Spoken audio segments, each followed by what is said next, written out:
Everyone, welcome back to my YouTube channel and मैं हूं आपकी वैद्य खुशबू कुमावत। जैसा कि मैंने लास्ट वीडियो में आप सभी को प्रॉमिस किया था कि ये वीडियो होने वाली है about the most important topics.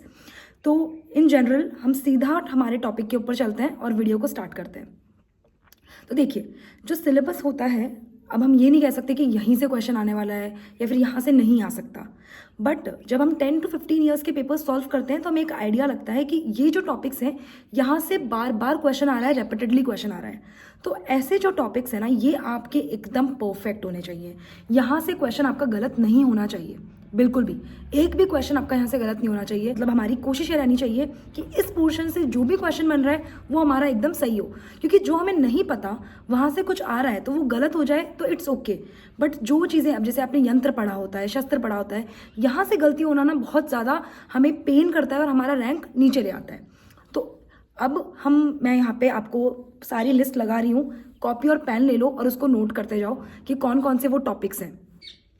I think अभी तक बहुत सारे लोगों का काफ़ी हद तक सिलेबस हो गया होगा, तो अब वक्त है कि आप इन टॉपिक्स को बार बार रिवाइज करें। इसमें हो सकता है बहुत सारे टॉपिक्स नहीं हो, तो आप इन टॉपिक्स में वो टॉपिक्स ऐड कर सकते हो जो आपको लगता है 3-4 साल के पैटर्न में आए हों। तो स्टार्ट करते हैं।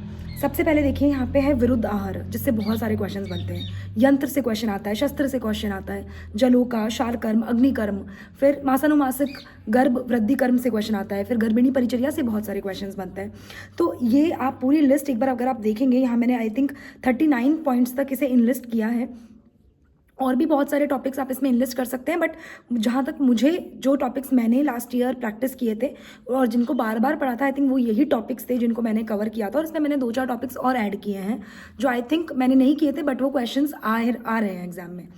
अपार्ट फ्रॉम दैट, मैं आप सभी को यही एडवाइस करूंगी। मेरे पास बहुत सारे क्वेरीज लास्ट वीडियो के अंदर कमेंट सेक्शन में थे कि हमने पढ़ तो लिया है लेकिन हम रिवाइज नहीं कर पा रहे हैं या हमें चीज़ें याद नहीं रह रही है। देखिए, ऐसा होता है, इस फेज़ में हमको यही लगता है कि हमें चीज़ें नहीं याद हैं, पर जब आप एग्ज़ाम दे रहे होंगे आपको सब चीज़ें अच्छे से याद आ जाएगी, क्योंकि वो आपने पढ़ी हैं, आपने मेहनत के साथ उसको किया है और आपको वो याद आने वाली हैं। ये बात आप याद रखो। आप सिर्फ अभी अपने काम पर फोकस करो।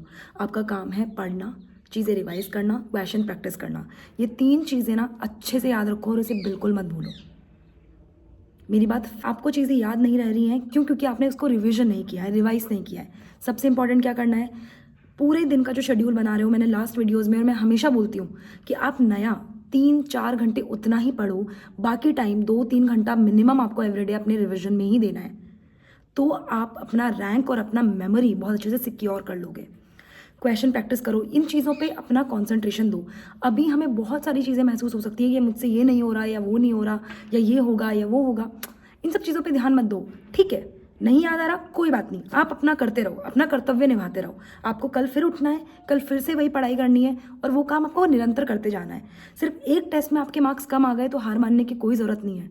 आपका फाइनल एग्जाम नहीं है ये, आप इसे अभी भी इंप्रूव कर सकते हो, इवन लास्ट डे तक इंप्रूव कर सकते हो। ये बात अच्छे से याद रखो। तो अपने आप को डिमोटिवेट मत करो। हम जो अपने आप को कहते हैं ना, वो हमारा माइंड सबकॉन्शियसली उसको स्टोर कर लेता है। ये चीज़ें ध्यान रखो। आपको खुद को बोलना है, मैं कर सकती हूँ, मैं कर सकता हूँ, मैं करके रहूँगा। और यही चीज़ आपको याद रखनी है।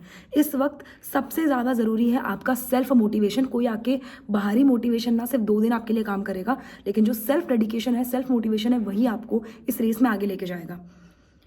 बहुत सारे लोग बोल रहे हैं कि हम अभी तक स्टार्ट नहीं कर पाए, या तो आप स्टार्ट कीजिए ना। आप किसका वेट कर रहे हैं? अब आप स्टार्ट कर दो। अब आपके पास मौका है, अब पढ़ना स्टार्ट करो। पहले पढ़ो तो सही, पहले उस ट्रैक में आओ तो सही, उसके बाद देखा जाएगा। कोर्स नहीं होगा देखेंगे, पहले आप पढ़ना स्टार्ट करो। ठीक है, तो मेन फोकस अभी भी, आप जितने भी टॉपर्स का इंटरव्यू लेंगे, जितने भी चैनल्स पर आप जाएंगे, वो आपको एक ही चीज़ बोलेंगे, revision is the key. And yes, revision is the key. ये जो इंपॉर्टेंट टॉपिक्स आज हमने इस वीडियो में डिस्कस किए हैं, इन सभी टॉपिक्स को आप अच्छे से पढ़ लीजिए। आपके पास, मुझे पता है, पर्याप्त नोट्स हैं, पर्याप्त आपके पास मटेरियल है, उसी को पढ़िए। मैं उसमें कुछ और ऐड नहीं करना चाहती। आप अपना जो बेसिक मटेरियल है उसको मत छोड़ो, इन चीज़ों को पढ़ते रहो। जो पढ़ रहे हो वो पढ़ते रहो। शेड्यूल में कुछ चेंज लाने की ज़रूरत नहीं है। दिन में भी 2-3 टॉपिक भी इनमें से कर लिए तो आपकी चीज़ें रिवाइज हो जाएगी। और जब आप क्वेश्चन प्रैक्टिस करोगे सारे सिलेबस के, तब आपको पता चलेगा कि यस, बहुत सारी चीज़ें हमें अच्छे से आ रही हैं और सॉल्व हो पा रही हैं। आई होप ये वीडियो आपको बहुत हेल्पफुल होगी। एंड लास्ट में मैं सबको यही बोलना चाहती हूँ अगेन कीप योर सेल्फ काम, बी काम एंड अच्छे से अपनी पढ़ाई करो, आराम से, बिना सोचे, ओवर थिंक मत करो, चीज़ों को बहुत सिंपल रखो, सब होगा, अच्छे से होगा and all the very best to you. और ये वीडियो अगर आपको अच्छी लगी हो तो please kindly subscribe to my YouTube channel, like button, follow भी दबा देना। Thank you.